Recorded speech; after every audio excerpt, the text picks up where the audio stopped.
Subshell and electronic configuration. അപ്പോൾ നമ്മൾ പറഞ്ഞു സബ്ഷെല്ലുകളുണ്ട്. ഓരോ സബ്ഷെല്ലുകളിലും എങ്ങനെയാണ് നമ്മൾ ഇലക്ട്രോൺസിനെ അറേഞ്ച് ചെയ്യുന്നത് എന്നുള്ളത്. അപ്പോൾ ഇവിടെ ഞാൻ എഴുതിയിട്ട് 1s, ഇവിടെ ഒരു 1 ഉണ്ട് അല്ലേ. അപ്പോൾ ഇത് റെപ്രസെൻറ്റ് ചെയ്യുന്നതെന്ന് വെച്ച് കഴിഞ്ഞാൽ ഈ എസിൻ്റെ സൈഡിൽ കിടക്കുന്ന ഈ നമ്പർ 1 എന്നാണല്ലോ നമ്മൾ കൊടുത്തേക്കുന്നത്. നമ്മൾ പറഞ്ഞു ഓരോ ബെഞ്ചിലും ഓരോ സ്റ്റുഡൻസ് ഇരുന്ന് കഴിഞ്ഞാൽ അവർ ഓരോരുത്തരെയും എങ്ങനെ നമ്മൾ സെയിം പേരുള്ളവരാണെങ്കിൽ എങ്ങനെ നമ്മൾ റെപ്രസെൻറ്റ് ചെയ്യുന്നതെന്ന് പറഞ്ഞു. അപ്പോൾ ആ main shell, main energy level, K ഷെല്ലിലാണെങ്കിൽ നമ്മൾ കെ അല്ലേ ഫസ്റ്റ് ഷെല്ല്, അതാണ് ഈ 1 എന്ന് പറയുന്നത്, main energy level. Then S എന്ന് പറഞ്ഞാൽ ഏതായിരിക്കും? Sub shell. ഇപ്പോൾ ഇവിടെ പി വരുവാണെങ്കിൽ ഏതായിരിക്കും? P sub shell. ഡി വരുവാണെങ്കിൽ ഡി സബ് ഷെല്ല്. അപ്പോൾ മെയിൻ എനർജി ലെവൽസ് ഡിഫറൻസ് വരും. ദെൻ 1 എന്ന് പറഞ്ഞിട്ടുണ്ടെങ്കിൽ main energy level. Then S എന്ന് പറഞ്ഞിട്ടുണ്ടെങ്കിൽ സബ് ഷെൽ. ദെൻ ഈ എസിൻ്റെ മേളിൽ എഴുതിയേക്കുന്ന നമ്പറാണ് എന്തെന്ന് പറയുന്നത്? Number of electron. എസിൻ്റെ മേളിൽ എഴുതിയേക്കുന്ന നമ്പറാണ് നമ്പർ ഓഫ് ഇലക്ട്രോൺ. ഇപ്പോൾ നമ്മുടെ എസ് സബ് ഷെല്ലിൽ ഇവിടെ എത്രയാണ്? 1 എന്ന് മാത്രമല്ലേ എഴുതിയിട്ടുള്ളൂ. നമ്മളിത് വായിക്കുന്നത് എങ്ങനെയാണെന്ന് വെച്ച് കഴിഞ്ഞാൽ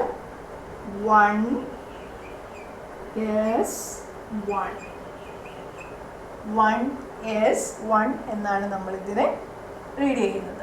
ഇനി ഇപ്പോൾ ഇവിടെ 2 ആണെങ്കിൽ നമുക്ക് ഇങ്ങനെ വായിക്കാം 1s2, 2s2, 2p6, 3s2, 3p6. ആ രീതിയിലാണ് നമ്മൾ വായിക്കുന്നത്. 1s1 ഫസ്റ്റ് എടുക്കുന്ന 1 main energy level, then S sub shell, then 1 number of electrons. വേറെ ഒരെണ്ണം ഞാൻ എഴുതി കാണിക്കാം 2p3. ഇവിടെ എങ്ങനെയാണ്? Main energy level 2, then p sub shell, then 3 അതിൻ്റെ നമ്പർ ഓഫ് ഇലക്ട്രോൺസ്. ഓക്കെ, ഇനി ഇലക്ട്രോൺസിനെ നമ്മൾ ഫില്ല് ചെയ്യുന്നത്, ഇലക്ട്രോൺസ് ഫില്ല് ചെയ്യുന്നത് ഓരോ സബ്ഷെല്ലിലും ഡിഫറൻസ് ഉണ്ടെന്ന് പറഞ്ഞു. അപ്പോൾ ആ ഇലക്ട്രോൺ ഫില്ല് ചെയ്യുന്ന സബ്ഷെല്ലിൻ്റെ ഓർഡറിന് ഒരു പ്രത്യേകതയുണ്ട്. സബ്ഷെല്ലിൻ്റെ നമ്മളെങ്ങനെയാണ് ഇലക്ട്രോൺസിനെ ഫില്ല് ചെയ്യാമെന്ന് വെച്ചിട്ടുണ്ടെങ്കിൽ ഒരു പ്രിൻസിപ്പിൾ യൂസ് ചെയ്തിട്ടാണ്. അതിനെ പറയുന്ന ആ റൂളിനെ പറയുന്ന പേരാണ് ഓഫോ പ്രിൻസിപ്പിൾ എന്ന് പറയും. ഓഫോ പ്രിൻസിപ്പിൾ.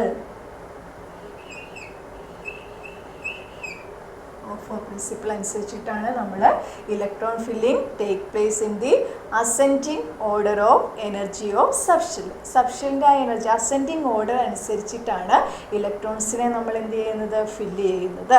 അപ്പോൾ ഫസ്റ്റ് നോക്കിക്കേ, കെ ഷെല്ലിലെ ആരെ ഫില്ല് ചെയ്യും? 1sനെ ഫില്ല് ചെയ്യും. പിന്നെ ആരിലേക്ക് പോകും? 2sൽ ഫില്ല് ചെയ്യും. പിന്നെ ആരിലേക്ക് പോകും? 2pയിലേക്ക് പോകും. പിന്നെ ആരിലേക്ക് പോകും? 3s, 3p. ദെൻ ഇവിടെ കണ്ടോ 3d, ദെൻ 4s, 4p. ഈ 3dയും 4sഉം തമ്മിൽ ചെറിയൊരു എനർജി ഡിഫറൻസ് മാത്രമേ ഉള്ളൂ, 4sഉം 3dയും തമ്മിൽ. അപ്പോൾ 1s, 2s, 2p ഓരോ സബ്ഷെല്ലുകളും ഫില്ല് ചെയ്തിട്ടാണ് നമ്മൾ പോകുന്നത്. ഒരു സബ്ഷെല്ല് കംപ്ലീറ്റ് ഫില്ല് ചെയ്തു, അടുത്തതിലേക്ക് പോയി അങ്ങനെയാണ് energy, ascending order of energy of subshell. ആ രീതിയിലാണ് നമ്മൾ ഇലക്ട്രോൺസിനെ സബ്ഷെല്ലിൽ അറേഞ്ച് ചെയ്യുന്നത്. ആ പ്രിൻസിപ്പിളിന് പറയുന്ന പേരാണ് Aufbau principle. The electron filling taking place in the ascending order of energy of subshells. സബ്ഷെല്ലിൽ ഇലക്ട്രോൺസിനെ അറേഞ്ച് ചെയ്യുന്നത് എങ്ങനെയാണ്? അറേഞ്ച് ചെയ്യുന്നത് ഓഫോ പ്രിൻസിപ്പിൾ അനുസരിച്ച് ഇലക്ട്രോൺ ഫില്ലിങ്സ് നടക്കും. അപ്പോൾ ഫസ്റ്റ് കെ ഷെല്ലിൽ 1s, then 2s, 2p, then 3s, 3p. 3pക്കും 3dക്കും ഇടയ്ക്ക് ആര് വരും? 4s വരും, ദെൻ 4p. അതായത് ഇവർ തമ്മിലുള്ള എനർജി ഡിഫറൻസ് എന്ന് പറഞ്ഞാൽ വളരെ ചെറിയൊരു എനർജി ഡിഫറൻസ് 3dയും 4sഉം തമ്മിൽ ഉള്ളൂ. അപ്പോൾ നമ്മൾ എഴുതാൻ പോവുകയാണ് ഓരോ എലമെൻസിൻ്റെയും ഇലക്ട്രോണിക് കോൺഫിഗറേഷൻ സബ്ഷെല്ലിൽ എങ്ങനെയാണ്.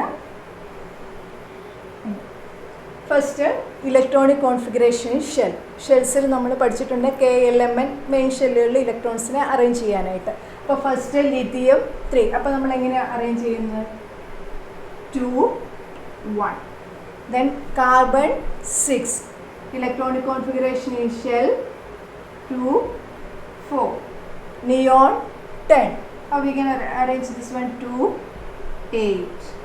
Then sodium 11. K shell, L shell, M. Then aluminium 13. 2, 8, 3. Then chlorine 17, 2, 8, 7. ഈ കാര്യങ്ങൾ നമ്മൾ ഓൾറെഡി പഠിച്ചിട്ടുള്ള കാര്യങ്ങളാണ്. ഇനി ഞാൻ ഇലക്ട്രോണിക് കോൺഫിഗറേഷൻ സബ്ഷെല്ലിലേക്ക് വരികയാണ്. ഫസ്റ്റ് നമ്മൾ എഴുതുക സബ്ഷെല്ലിൽ ഇലക്ട്രോണിക് കോൺഫിഗറേഷൻ എഴുതുമ്പോൾ ആരിലേക്കാണ് വരിക?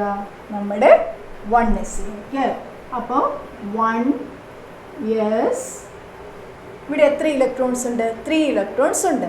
പക്ഷേ എസ്സിൽ മാക്സിമം നമുക്ക് എത്ര ഇലക്ട്രോൺസിനെ അക്കോമഡേറ്റ് ചെയ്യാൻ പറ്റുള്ളൂ? 2. Maximum number of electron in S subshell is 2. So 1s 2. Next വരുന്ന ആരാ? നെക്സ്റ്റ് വരുന്ന നമ്മുടെ 2s.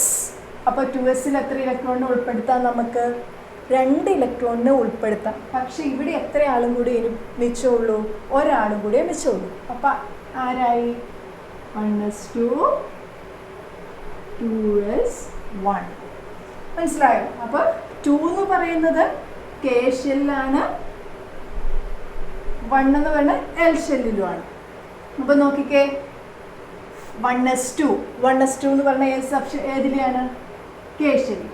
ദെൻ 2s1 അത് ആരാണ്? എൽ ഷെല്ലിൽ.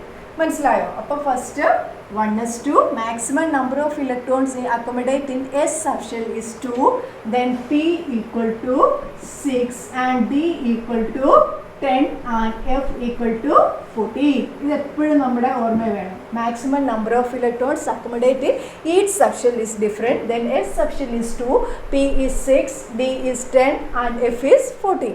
So then lithium is 3, then 1s2, 2s1. Next one is carbon. Carbon, the atomic number is 6.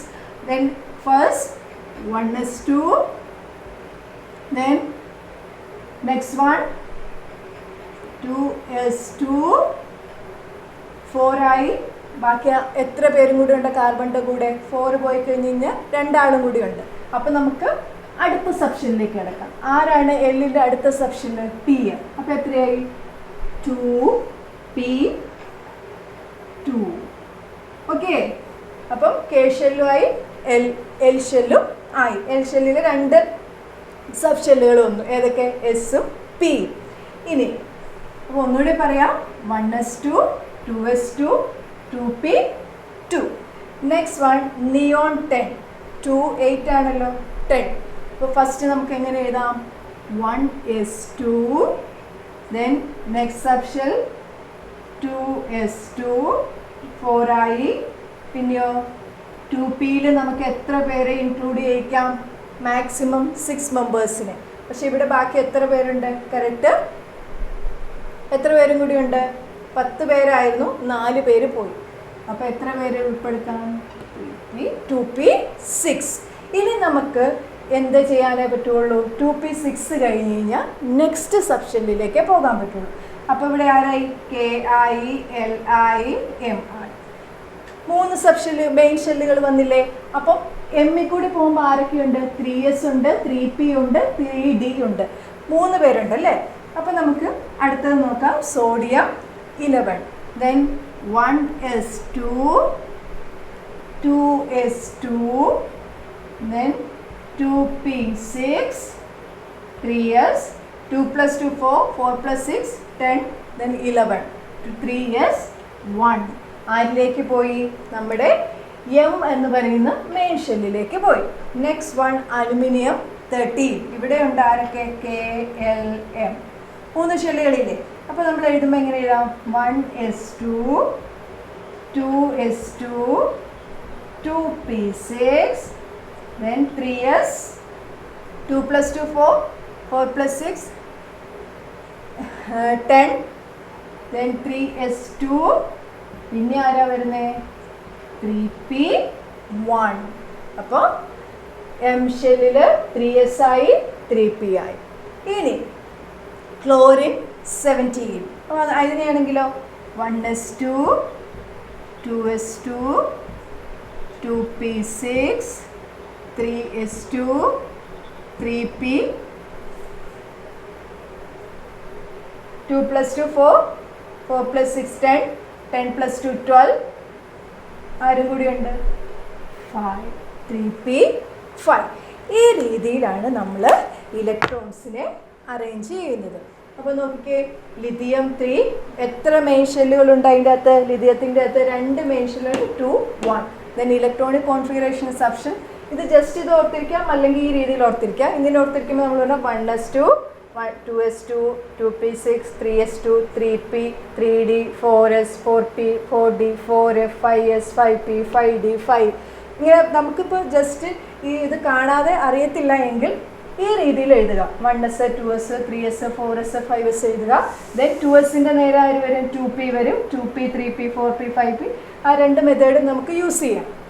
അല്ലെങ്കിൽ ഇതുപോലെ just ഒരു ഗ്രാഫ് വരച്ചിട്ട് കഴിഞ്ഞാൽ ഇതിൻ്റെ അകത്തു നിന്നാണെങ്കിലും നമുക്ക് എന്ത് കിട്ടും? ഇലക്ട്രോൺസിനെ അറേഞ്ച് ചെയ്യുന്ന രീതി കിട്ടും. അപ്പോൾ 1s2 2s2 2p6 3s2 3p6 4s2 3d10 അങ്ങനെയാണ് നമ്മൾ ഇലക്ട്രോൺസിനെ അറേഞ്ച് ചെയ്യുന്നത്. അപ്പോൾ മനസ്സിലായല്ലോ ഒരു സബ്ഷെല്ലിൽ എങ്ങനെ നമുക്ക് ഇലക്ട്രോൺസിനെ അറേഞ്ച് ചെയ്യാമെന്ന്. അപ്പോൾ ഒന്നുകൂടി ഞാൻ പറയാം. ഓഫോ പ്രിൻസിപ്പിൾ അനുസരിച്ച് ഇലക്ട്രോൺസിൻ്റെ ascending order of energy of subshell അനുസരിച്ചിട്ടാണ് നമ്മൾ ഇലക്ട്രോൺസിനെ ഫില്ല് ചെയ്യുന്നത്. ആ പ്രിൻസിപ്പിളിനെ പറയുന്ന പേരാണ് ഓഫോ പ്രിൻസിപ്പിൾ. ഓഫോ പ്രിൻസിപ്പിൾ അനുസരിച്ച് നമുക്ക് സബ്ഷെല്ലിൽ ഇലക്ട്രോൺസിനെ അറേഞ്ച് ചെയ്യാം. അപ്പം കെയിൽ ഏത് സബ്ഷെല്ലിൽ മാത്രമേ ഉള്ളൂ? 1s മാത്രമേ ഉള്ളൂ. എല്ലിൽ എത്രയുണ്ട്? 2s 2p ഉണ്ട്. ദെൻ എം വരുമ്പോൾ 3s 3p 4d then 4s 4p 4 that wise. അപ്പം ഓരോ ഇലക്ട്രോൺസിനെ അറേഞ്ച് ചെയ്യുമ്പോൾ ഫസ്റ്റ് സബ്ഷെല്ലിൽ കംപ്ലീറ്റ് ചെയ്ത് കഴിയുമ്പോഴാണ് നമ്മൾ ഏതിലേക്ക് പോകുള്ളൂ? അടുത്ത സെക്ഷനിലേക്ക്. അതിനെ കംപ്ലീറ്റ് ചെയ്ത് കഴിഞ്ഞാലേ നമുക്ക് ഏതിലേക്ക് പോകാൻ പറ്റുള്ളൂ? അടുത്ത സെക്ഷനിലേക്ക് ചേഞ്ച് ചെയ്യാനായിട്ട് പറ്റുള്ളൂ. ഈ രീതിയിലാണ് നമ്മൾ സബ്ഷെല്ലിൽ ഇലക്ട്രോൺസിനെ അറേഞ്ച് ചെയ്യുന്നത്. ഒരു കാര്യം കൂടി ഞാൻ പറയാം. ഇതിൻ്റെ അകത്തുനിന്ന് പിന്നെ വരുന്നൊരു ക്വസ്റ്റ്യൻ എന്താണെന്ന് വെച്ച് കഴിഞ്ഞാൽ 3p കഴിഞ്ഞിട്ട് 4s ആണ് 3d ആണ്. അതെന്ന് വെച്ച് കഴിഞ്ഞാൽ അവിടെ തമ്മിൽ എന്തേ ഉള്ളൂ? മൈന്യൂട്ടായിട്ടുള്ളൊരു ഡിഫറൻസേ ഉള്ളൂ. എനർജിയിലുള്ള മൈന്യൂട്ടായിട്ടുള്ള ഡിഫറൻസേ ഉള്ളൂ. അതുകൊണ്ടാണ് 4s 3d ആ രീതിയിൽ വരുന്നത്.